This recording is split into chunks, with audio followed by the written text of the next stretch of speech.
Thank you, Victoria, for making the time today. I am so excited. I want to give a little bit of background. This is our episode 8 for Rules to Thrive. Rules to Thrive was created because we felt that there's a gap on telling career journey and inspire an audience anywhere in the world or what their career journey could look like. So I'm super excited about the folks that will be listening in to learn about your career journey and your past and how resilient you are, how incredible you are, how involved you are in the community. And for background, before we go into it, how I found you was through Chief Network. For all of you that don't know Chief is an incredible women's network in the US, and I know they had an office in London.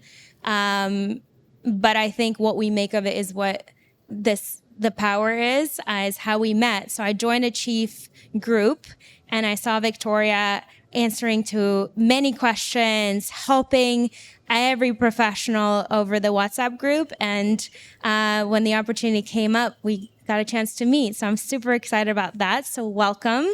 Why we have sunglasses on and squinting is because we're in Miami. And this is our first time recording in Miami. So Victoria, please introduce yourself and tell our audience who you are. Awesome. Well, thank you for being here. And I'm glad you set the context with the sunglasses because I didn't want everyone to think I'm like too cool. You're like the celebrity that hides from the from the paparazzi. Right. So Victoria Pelletier, I'm a career-long corporate executive, public speaker, board director, author, wife, mom, fitness fanatic, foodie, wine lover. That covers all the bases, who happens to live here in Miami now after escaping the cold of Canada to New York to now here. You were migrating lower and lower. That's okay, right. Got it. Towards the sun. Amazing. I think let's take our audience through your career, but I think this episode is unique just because of your history as a child and the resilience story, but let's give them the corporate pitch and then take them behind what built that resilience. I got recruited out of banking operations, which was not the plan, by the way, because I wanted to be a lawyer. But I worked in banking throughout university and got promoted up through the ranks.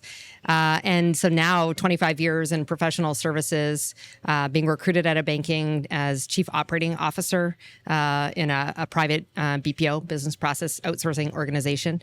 Everything from pure BPO in the early days of Your Mess for Less, outsourced tech support, sales and service, to a decade running corporate travel businesses, to running human capital businesses, always tech enabled. So that's been flow through. And along the way, I have built and bought companies, including the first company I acquired at age 20, and the more recent one before I joined IBM in 2017.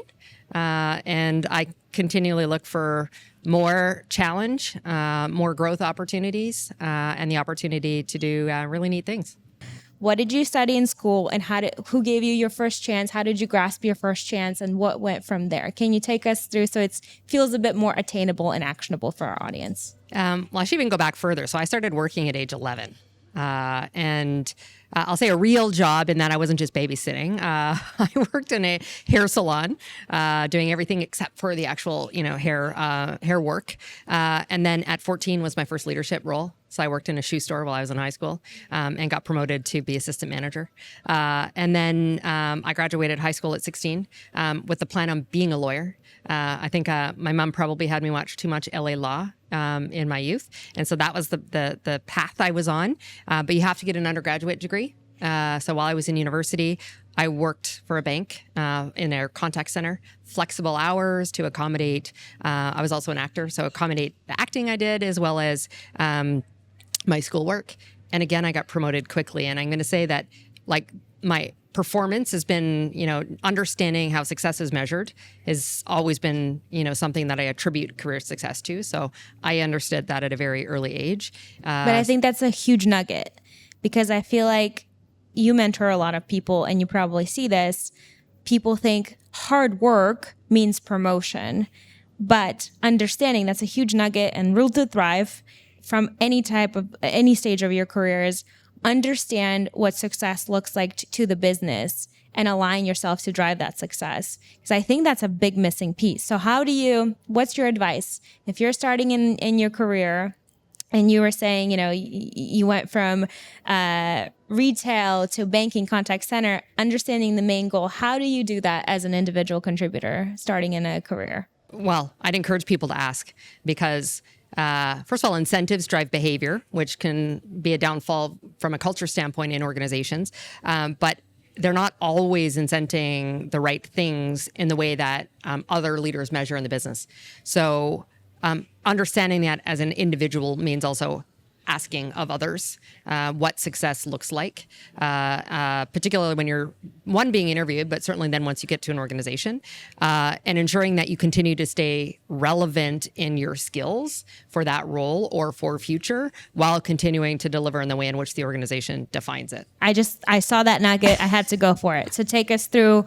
You're in BPO for a contact center. What happens next? So I was in university with the plan of going to law school, but I got recruited or got promoted quickly and offered a relocation across the country.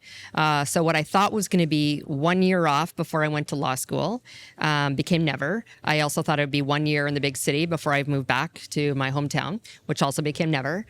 So I decided again, I love the corporate world. So what I thought was, me just putting off law school was me thriving in that environment. And so after working in banking for about 6 years, I got recruited. I was age 24. So it was a very early executive role for me. I got recruited as also a new mother.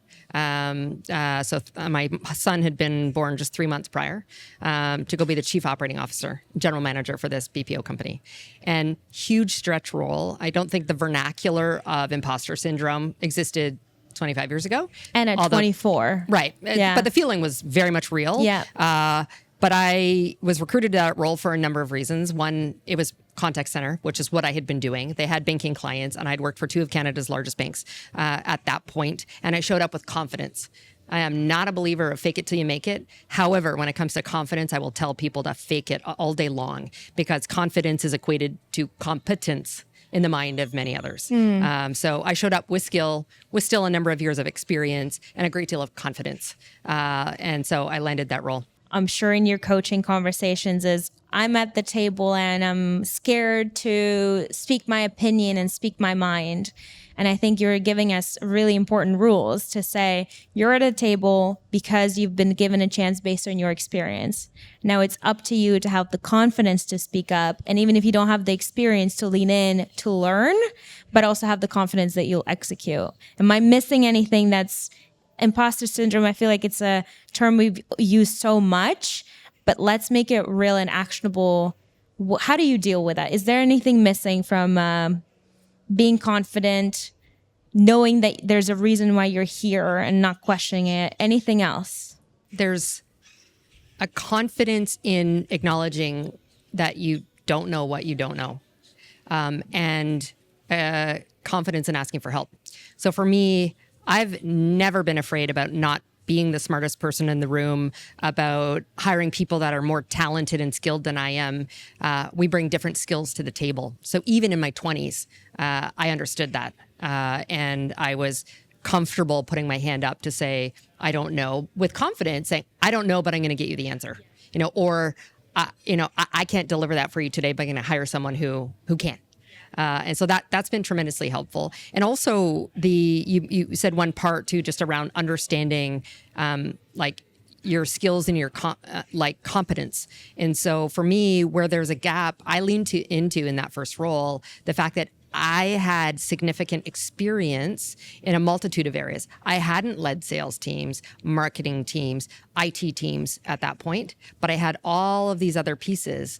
And I could bridge the experience I'd had tangentially into some of these new areas and speak to that, which allowed me to have that seat at the table. I think there's so much to that.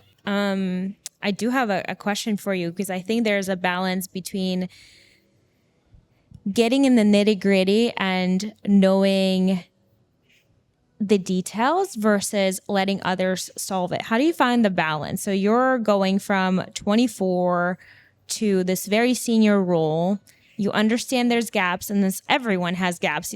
Any C-suite, they hire people to plug those gaps. But I think the question is, when you go to that senior level, how do you let people become the part that plugs the gaps for you? And then how do you decide where to get to in the details, where not to get in the details? That was a learning for me and a journey, because as a A-type personality, I know that's shocking. I was very hands-on, so making that leap for me required like failing and learning that I didn't have to be, nor could I, quite frankly, be in all the details to be successful. So I had to learn what to let go of. And I think that's important as you progress in your career. As much as you start doing new things, there's things you have to stop doing as well. And so that was a little bit trial and error. But then going back to how success is measured, I think in the organizations I've worked with over the last number of years, there's times where I think, why should I at this level need to know some of these details? But I also understand that my organization has expected it. Got it. So there becomes a balance. Yeah. But also, there's never a question I need to be on my numbers at all. So I'll be much more detailed in some of those areas. But otherwise, I trust my team to inform me. I just say to them, like, no surprises. So just make sure I'm not surprised to the extent that you can. And then I'll trust them and then go to them when I feel like I need to plug into the details. And when I see that there might be a gap on the team, that's when I know that I need to lean Step a little in bit and more. help. I definitely struggle with that right now. I lead a team, and we've doubled the team, doubled the number, had a 92% growth year over year. And I struggle with it. Type A personality, just like you. So would you say that there's a reflection point to say, I know my numbers, this is everything that's going on, and these are the things I will trust the team to execute, and these things I will step in? Like, how do you communicate? How do you prioritize that? How do you communicate that to your team? I want the tips personally, not even for our audience. I want it for me.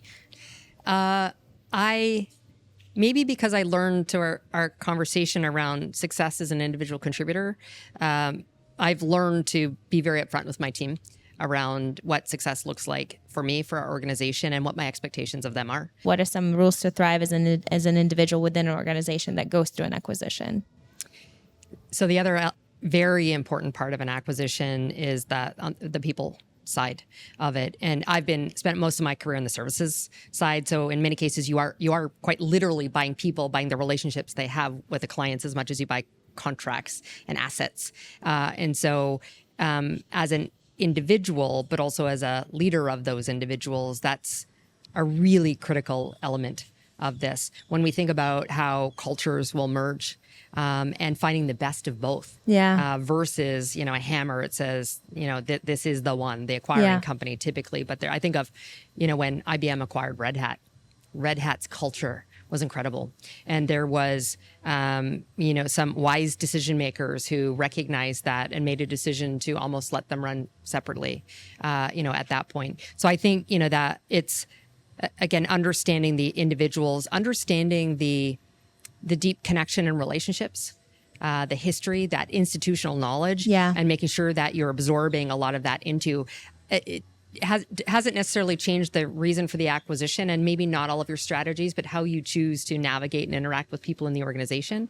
And so as an individual, for me, that's been very important. Whether it's I'm reporting to new leaders that came from or being acquired by, and trying to get that lay of the land. That's been very, very helpful for me personally. And I think it's back to connecting what impact looks like. What do I drive as an individual to drive that impact? Even if it's incentives that might not be aligned because acquisitions take time, but understanding the vision and connecting yourself to the business value as an individual contributor. I think you're bringing it all together for us. I think, I'd love for you to share your personal story with us, because I think it's so powerful. I think there is this misconception that everyone comes from privilege and this is how you land in the C-suite. And if you have a tough past, it's impossible. I think your story is so powerful. So if you don't mind telling us your story of your resilience, just so people can see the amazing human behind all the success and all this business and achievements. So take us through your resilience story if you can. Yeah, thank you. It's I will tell you, I did not share it as openly as I do now until probably even 15 years ago. I think I hid it. I was embarrassed in many regards of it. So I am going way back. I mean, I'm born to a drug addicted teenage mother who is very abusive to me.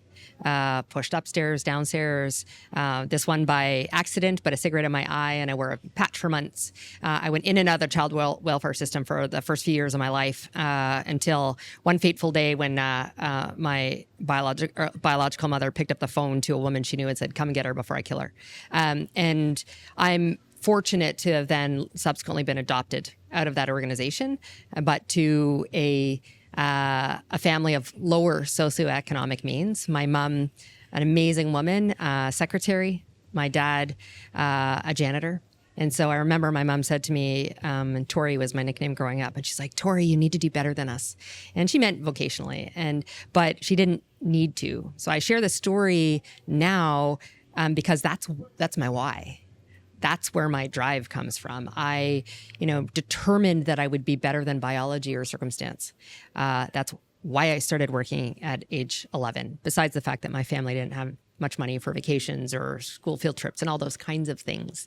But it was, where I came from in terms of my biological mother and those first 4 years with her, to just the challenge of the position with my, with my adoptive family, that made me just in a very tough, I would say. I didn't always have the healthiest way of being resilient. I was very on guard all the time, protecting myself, but at the same time, there was that fight or flight. I'm a fighter, and I determined early on that nothing was ever going to stop me from achieving my goal or my objectives. I think the power in your story, when I was listening, and for everyone, I encourage for you to go on TED and find Victoria's story, because I was driving and I was listening, I was crying, because I think the biggest thing is when you were telling this story, you said, you started with, "Come get her before I kill her." And you said, well, you all expect someone to actually take the action, but there wasn't anyone. So that to me was just so, we always expect the hero in the story. And in your story, yes, you got, your family, but that period of time where you're so young and you need the protection and you're not getting the protection that you need, that's insane. And for you to take that and build it into resilience, and I'm sure nothing is perfect. We always try to make ourselves, humans, may look perfect because of that pivotal moment where, superheroes. But in reality, there's so many ebbs and flows that really contribute to that. So I would say, if you can share with us, you had your family guide you and say, "We want more for you." How do you frame that in your head today? What works for you to say, yes, I've achieved so many things, but I'm getting to know you, there's so much more. You want more in life. So how do you frame that in your head to go after more things? It's interesting. My definition of success has evolved tremendously. So for me, in my teens into my 20s, it was about status and wealth. And so having more, showing up, so getting bigger and bigger houses, nicer vehicles, all of those things, the bigger title. Yeah. And then at some point I'd achieved those things and it didn't make me any happier. I remember my mom said to me, she's like, money doesn't buy happiness, makes one hell of a down payment. She'd always joke. And I'm like, okay. It afforded me the opportunity to do things with my children that I never had, give them experiences and things like that. But, there was a few things that changed for me in terms of how I thought about success and going after things. My ex, and so I was married to my ex-wife for 11 years, who passed away from cancer. Although we had just been divorced a couple of years when she passed away. I'm now married to my husband, so that's another element. Openly queer my entire life, and when she got sick the first time, she developed cancer when we found out when I was 7 weeks pregnant with our second. So that was a jolt, and going through my pregnancy as she went through chemotherapy, me prepared to drive home the same day I gave birth because she was having chemo that day. So recognizing the importance of health and family was one. And then there was also a moment several years later when we expected she would be declared in full remission. And I made a decision to exit our marriage. Amazing partner, best friend, but no longer the romantic partner. And that was one of the most difficult decisions I've made in my life, quite frankly. But that was finally putting me first around also a definition of success and happiness for myself. And so it was those years.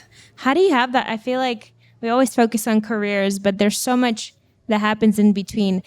How do you have that conversation with yourself to make such a difficult decision? What drives that?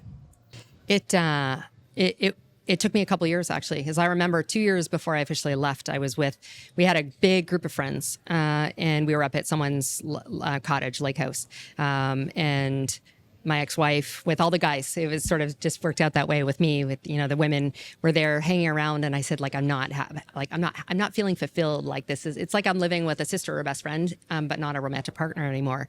But my kids were so young, and I felt selfish. So I said, no, I'm like, it's not a horrible life. Again, we don't fight. Like we were actually kind of viewed as the poster spouses for many of our friends. And so I didn't want to have a broken home for my children.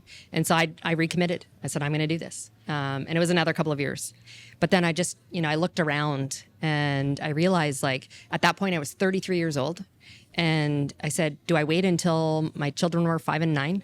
I said, do I wait until they're adult? And so that's when I took, even though I still felt very selfish for doing it, I made the decision and I was going to put me first.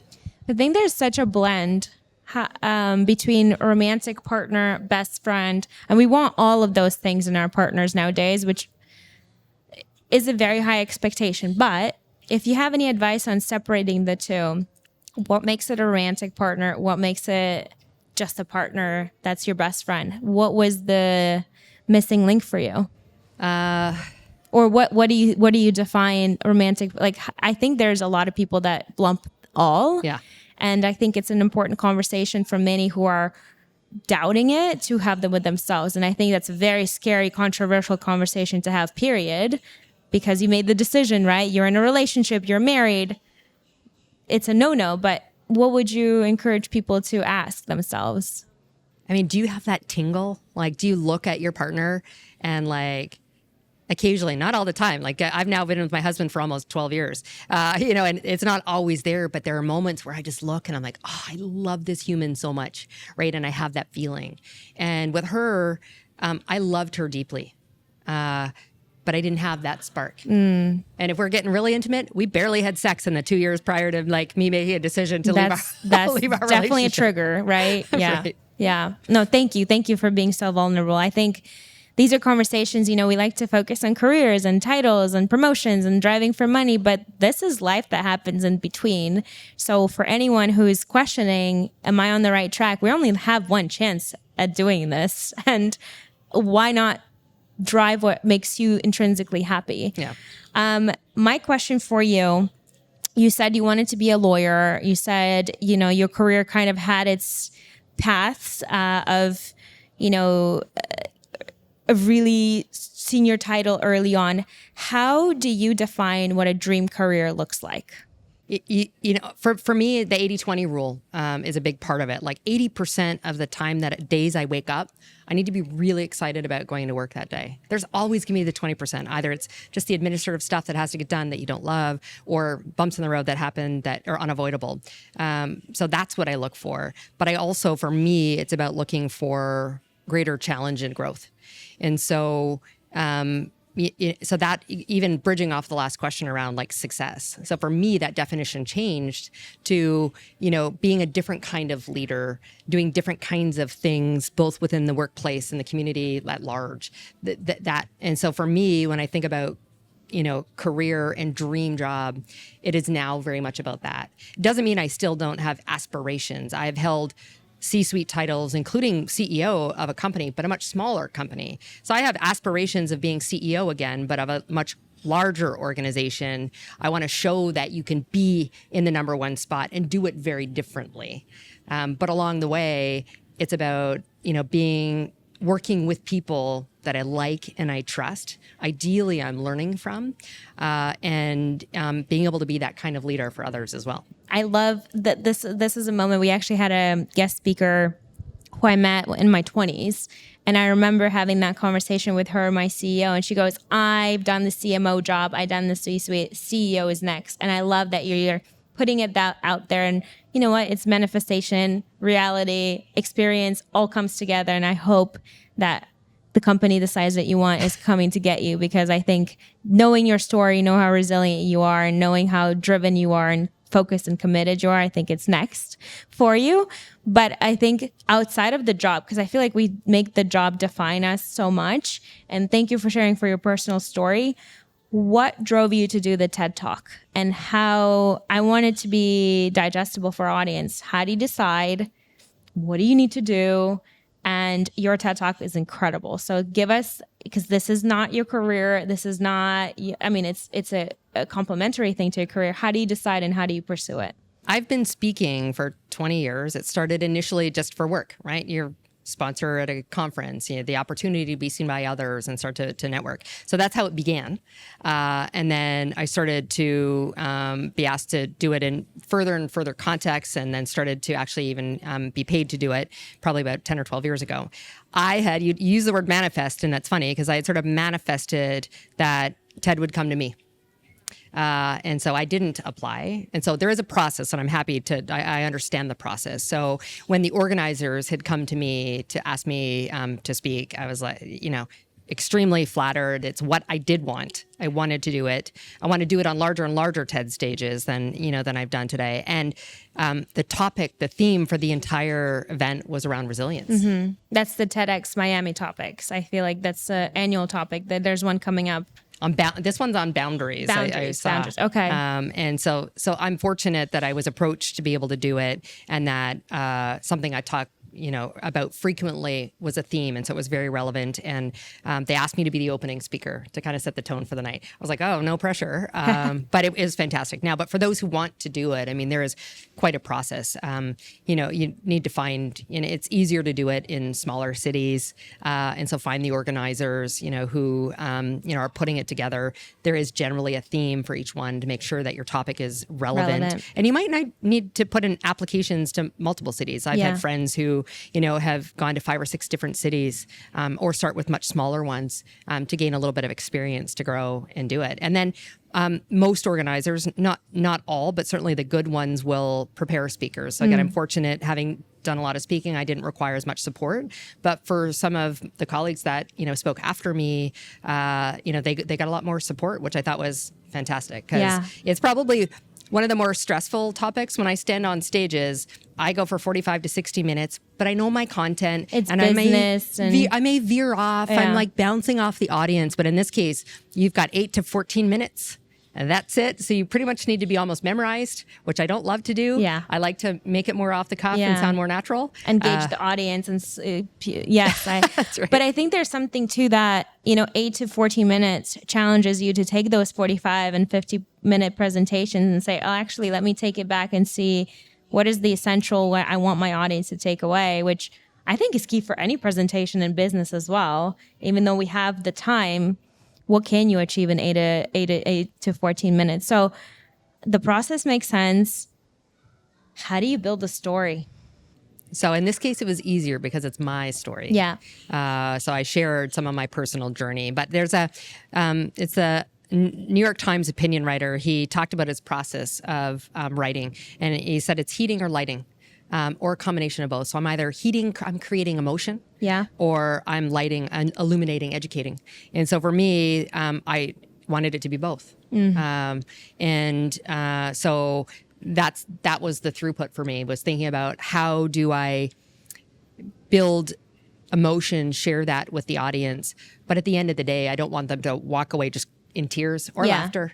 I want them to walk away with something tangible. Yes. So it was that I'm often teaching my team about storytelling and the arc of that and how we engage with our audience that we're selling to in their context. And so it was just doing that in this format. So how do I create a story, an arc, and why am I uniquely qualified to talk to you about resilience? Well, I have a history. Yeah. So let me tell you that. And then let me tell you how I got to a better place of being resilient. How can I leave you with some lessons that I've learned in my own journey? Yeah, I definitely encourage everyone to tune in and listen, because there's a balance that you're mentioning. You made it very, from the first second, it was just so emotionally touching. But you said, okay, let's make it digestible for you and here practical ways to navigate resilience and building resilience and making it actionable, which is all what our podcast is all about. So if you were to say, here are my 3 rules to thrive, what are they? I'm going to lean a little bit on what I talk about for resilience, but for me, for thriving, it's a big part of it. So, first is get very clear on the goal or the objective, the vision, whatever it is that you have for yourself. Like, I think I don't need a vision board to do that, but it sits up here and I'm clear always on what that is. So, I tell you, be really clear on what that is. What is that from point A to point B? Where is point B for you? Where are you going?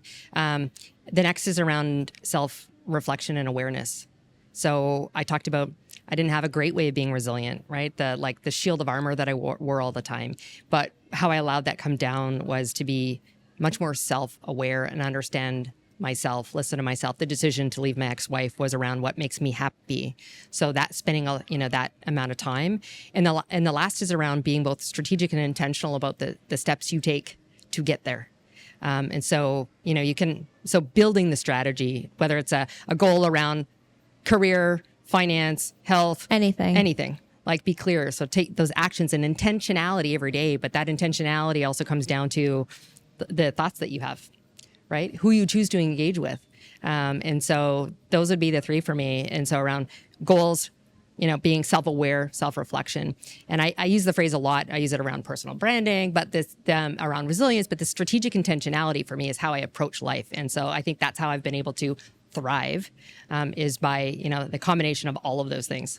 What would you do if you knew you couldn't fail? So in your case, when you're creating the A to B, are we talking aspirational? Are we talking out there opportunities? What would be your advice on? I think you need both. I think you need an A to Z, as well as the A to B, a C, et cetera. And so I encourage, a multitude of those things. And it's funny, failure for me, I have this, there's one of my favorite quotes is George Adair. It says, everything you've ever wanted lives on the other side of fear. And so for me, I will coach people to step into that zone of discomfort. And so that's probably the A to Z goal, or being from Canada said. So I would encourage people to set those really lofty goals for yourself. But part of the intentionality is the small incremental goals steps there that will get you there. Yeah. It's interesting. I started asking this question everywhere I go and if I present, and people really shift their mentality in the now versus to what they actually want to do. So I encourage everyone who's listening, what would you do if you knew you couldn't fail? Ask yourself that question. And the Victoria's guidance to say what is A to B and is what is A to Z. So let's make it very practical. Can't wait to see what are the results for some. Another question that comes up a lot is, in your career, TED came to you. You also made it clear that people can go and nominate themselves. I love the advice of applying for multiple cities to be able to speak. What about board opportunities? How do people seek them out? So let's say you have 10 to 15 years of experience, 20 years of experience, but they're not coming to you. How do you seek out for board opportunities? Start with not-for-profit. Okay. Or startups. Because there's a ton of experience that you can gain. And I think the for-profit boards would like to see any kind of board experience. And so start with, I think of some of my early ones were grassroots, not-for-profit organizations, to then all of a sudden national organizations, that were, in the, 50, million kind of range, but had significant structure to it. So I had the opportunity to, in one case, join. There was one, they asked me to be a volunteer before I was allowed to be a board member. So I went from being a volunteer on the technology committee to being a board member to chairing the technology committee to ultimately I sat on the executive committee. And then when we were hiring a new CEO, being a part of that. So the experience that gave me and the now exposure to launch out to a for-profit, to say I've sat on all of these different committees in this various size range that have gone through CEO exits and been a part of that. That's valuable. So I tell your listeners to start there, start small, gain that experience. Network. There's lots of incredible networks you talked about for women, Chief, just to get to know people. There's Athena, which is a little bit more focused on boards, but also there's board certification, which is not just helpful for the knowledge, but again, the networking you get around the table. Can we talk about what is the riskiest move in your career that you've taken that paid off? Probably the first one, transparently, making a move from working at one of Canada's big 5 banks, new mother. One of my colleagues said to me at the time, she's like, Vic, why are you leaving here? It was contact center, but I managed discount brokerage, which are only open shouldering the market. So it's not like my colleagues that ran retail banking and were open 24 hours a day. And so at the time she said, great hours, great benefits, all of these things. And I remember saying to her, Charisse, that's the reason I'm leaving. That was like so secure. There wasn't significant challenge. So for me to take that leap, that to date has been kind of the ballsiest, riskiest move that I've ever made career-wise. And I think leaping into that complete zone of discomfort has allowed me to do it time and time again in less risky, but still, challenging scenarios. And since you made that change, is there any customer experience you want to share with our audience that's your favorite? Like the hardest thing, because you've dealt with so many acquisitions, different customers, you mentioned a lot of people management and helping them through transitions and services. Is there any favorite tough customers you want to share with us? You don't have to share the brand name, but it'd be interesting to hear what you've seen, because you've seen so many. I have 25 years in professional services means I've seen a lot on the client side. I'm trying to think of some of like my favorite. Well, here's one. There was a CEO of an organization. I was a part of leading a practice that helped the C-suite and boards with large-scale transformation. So I'd say transformation at the intersection of leadership and culture change. And so this was one who the board had tasked them with taking 30% of costs out of their organization. And so to do that, was helping navigate through what does that org structure look like. And so that was things like creating either deepening their shared services centers, looking to outsource pieces, move to low-cost locations. But in doing so, there were some of his leadership team that were not going to be sitting in the same seats because they didn't exist anymore. And I remember he wanted to move, and I talk about understanding the dynamics, the relationships, the connections to people. And here was a good example where he wanted to move someone who I learned through one of his direct reports was a longtime friend. He'd brought her over from another organization, and he wanted to move her out of her operating role to be their chief marketing officer. And she had zero marketing experience.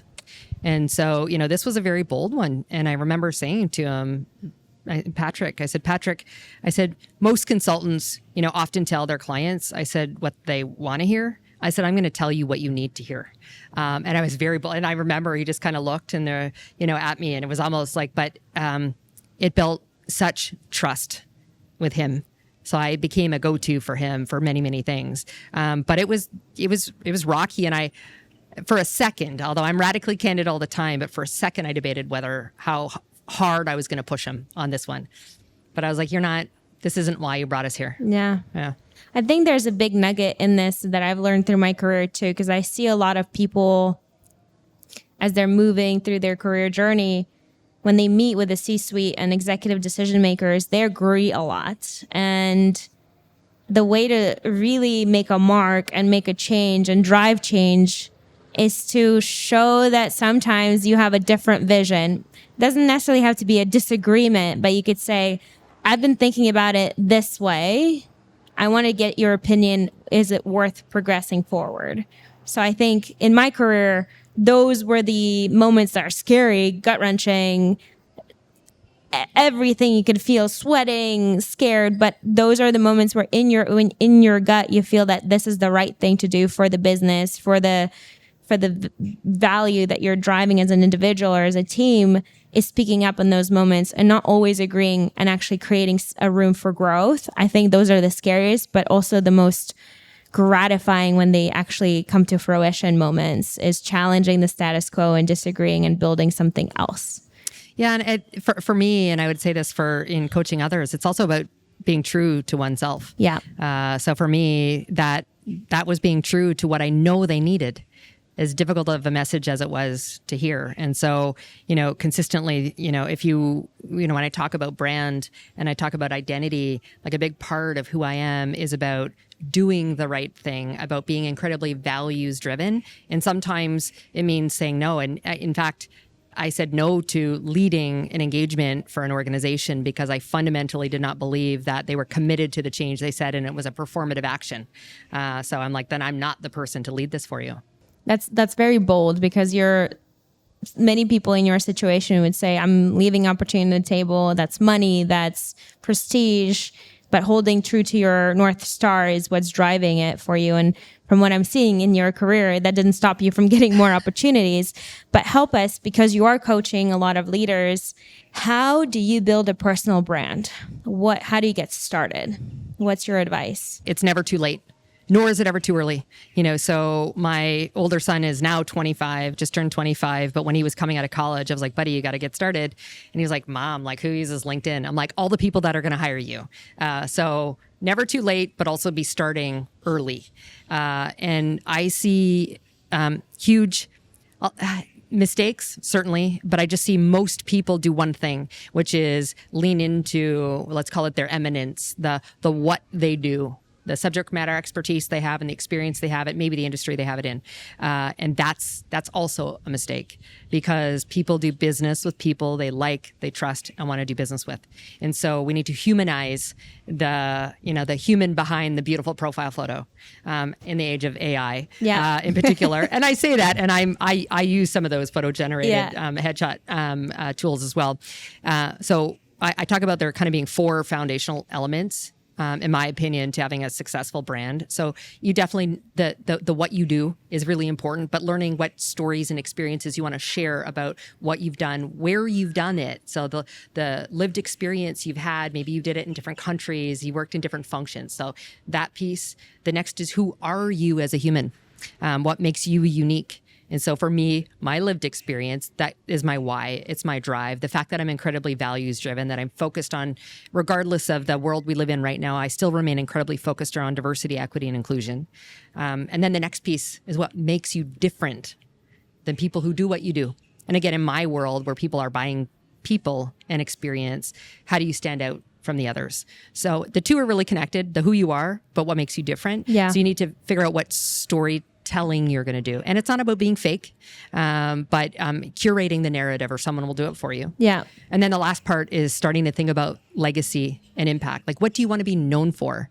So when I die, I've been these mergers and acquisitions, all of the, sales and profitability. I don't want them talking about those things. I want them talking about who I was as a human.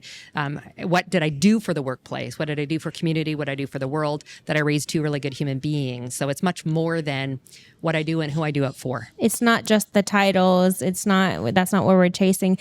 I think there's so much goodness in there, and I think you have so much advice on this. So let me ask a few clarifying questions. So one, you did mention that you didn't want to share your story until 15 years ago. So for people who are afraid to get very personal early, what is your advice to make it digestible to get started? Because I think, to your point, adding the human element recently for me drove so much more speaking opportunities and people actually opening up and talking to me more about business. It's weirdly correlated. So, and I'm not fully sharing my human side as well, because I'm, it's a fear you have to overcome. So what is your advice for people who are not ready to share the full story to even get started, to be human? I think they're baby steps, right? So I had shared my story prior to 15 years ago, but not on a public stage. Yeah. And so I got comfortable telling it in a smaller, more intimate setting. Or in some cases, it was just around vulnerability, showing that I had emotion. That was a tough one for me. Stepping in as a 24-year-old executive, the only woman 20 years younger than any of my peers, openly queer, like all these things, plus my backstory, made me feel like that if I showed up with any kind of emotion, I would be seen as weak. And so that's a small step people can take. Just showing some emotion at the right time, showing that there's some vulnerability. But you don't have to get as raw and deep as I do now, but figure out some of those small pieces, the small nuggets that are going to build connection with others. And what's authentic to you, because this is your authentic story. And speak about imposter syndrome. I mean, like all the things you've mentioned that differentiated you from your peers. That is, so if anyone says, oh, I'm younger or I'm a woman in the room, this is our primary example here. There's so much more that could make you feel like you're an imposter. But if you silence that noise and be present and stick with your gut, you're just an incredible inspiration to what's possible. Okay, so make it digestible, small steps for your personal brand. How often do you post? What is your advice on if you're getting started? A lot of people overthink it. What is your advice on getting started, leveraging LinkedIn, and how to grow that as a muscle and a practice?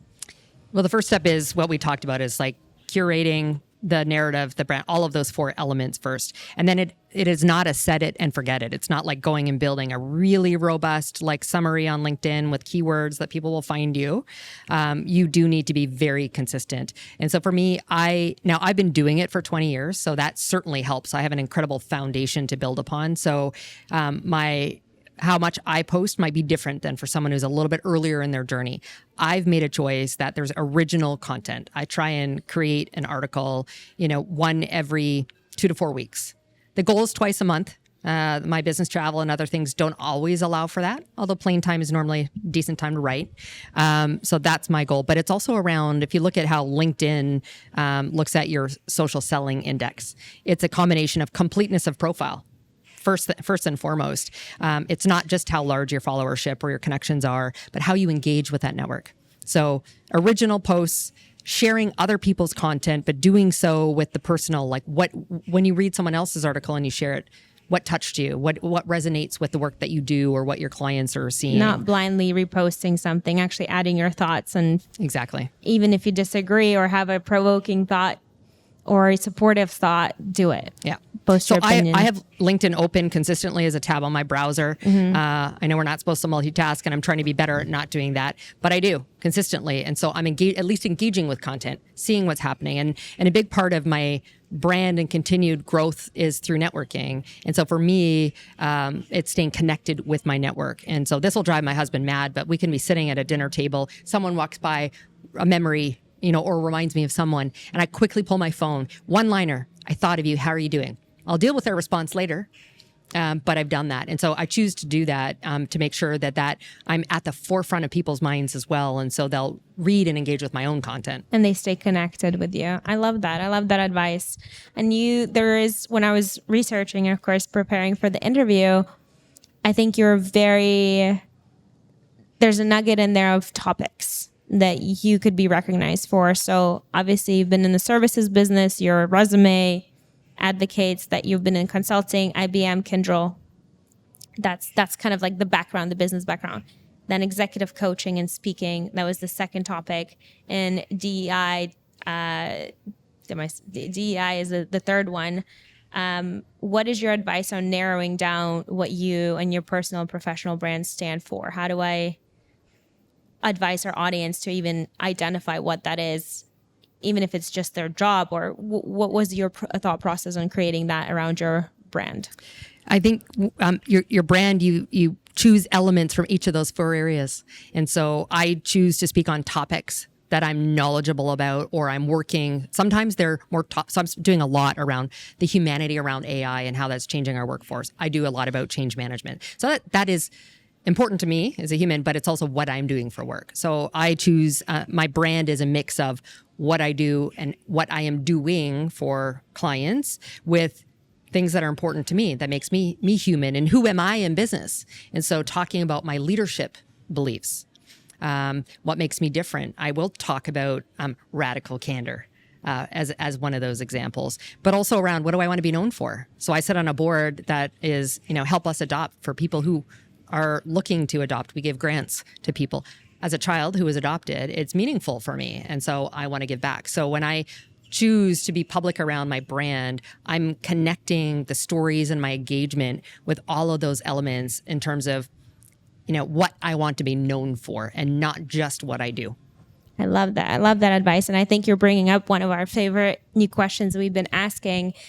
The world seems so heavy and dark, and you almost feel helpless in some cases to change certain things. And you're at the forefront of change management. So for an individual who's looking to bring goodness to the world and contribute in some way, is there a nonprofit you recommend people to get involved in? How do you inspire some of our audience to just do simple things that could drive some kindness to the world?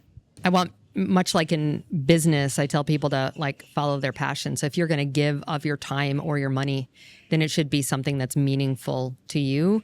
But also I like the ikigai, if you're familiar with it, in Japanese. So we talk about that from a vocation standpoint, but why not from a give back perspective? Where is the most need in the world, coupled with what's meaningful for you? What do you enjoy doing?